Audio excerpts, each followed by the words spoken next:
महत्त्वाची दृश्य आपण पाहतो। या ठिकाणी उद्धव ठाकरेंनी शरद पवारांची भेट घेतली आहे। या ठिकाणी जयंत पाटील, आदित्य ठाकरे, संजय राऊत हे सुद्धा दिसतायत। या दोघांमध्ये महत्त्वाच्या विषयांवर चर्चा झाली असावी, तर 20 मिनिटांपासून ही चर्चा सुरू असल्याची माहिती आहे। बीड प्रकरणासह राजकीय घडामोडींवर यामध्ये चर्चा झाल्याचं सुद्धा कळतंय। सध्याची ही महत्त्वाची दृश्य आपण पाहतोय। महत्त्वाची बातमी म्हणावी लागेल। स्थानिक स्वराज्य संस्थांच्या निवडणुकांसंदर्भात सुद्धा यामध्ये चर्चा होणार होती, त्या संदर्भात सुद्धा चर्चा झाली असावी असं कळतंय। बीड प्रकरणासह राजकीय घडामोडींवर शरद पवार आणि उद्धव ठाकरेंच्या भेटीमध्ये चर्चा झाल्याचा अंदाज आहे। सध्याची ही महत्त्वाची बातमी आपण पाहतोय TV9 मराठीवर। स्थानिक स्वराज्य संस्थांच्या निवडणुकांसंदर्भातली महत्त्वाची चर्चा या दोघांमध्ये झाली असेल असं बोललं जात आहे। एकूणच शरद पवार आणि उद्धव ठाकरे यांनी विविध विषयांवर या भेटीमध्ये चर्चा केली आहे। 20 मिनिटांपासून खरं तर त्यांच्यामध्ये चर्चा सुरू आहे। या ठिकाणी त्यांच्यासोबत जयंत पाटील, संजय राऊत आणि आदित्य ठाकरे सुद्धा दिसतात। अधिकची माहिती आपण जाणून घेऊयात आमचे प्रतिनिधी दिनेश दुखंडे यांच्याकडून। दिनेश, काय सांगाल, काय नेमकी चर्चा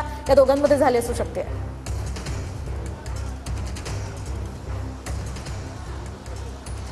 बघा, शरद पवारांच्या सिल्वर ओक या निवासस्थानी उद्धव ठाकरे, आदित्य ठाकरे, संजय राऊत ही नेते मंडळी आलेली आहेत आणि मुख्यत्वे आज महाविकास आघाडीची संयुक्त बैठक कधी आयोजित करायची या संदर्भातली रूपरेषा ठरेल।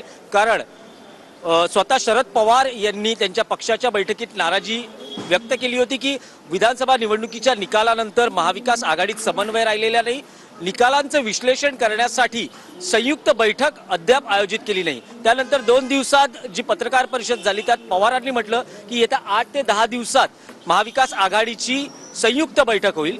उद्धव ठाकरे यांच्या पक्षानं स्थानिक स्वराज्य संस्थांच्या निवडणुका आणि विशेषतः मुंबई महापालिका निवडणूक स्वबळावर लढण्याची घोषणा केली आहे।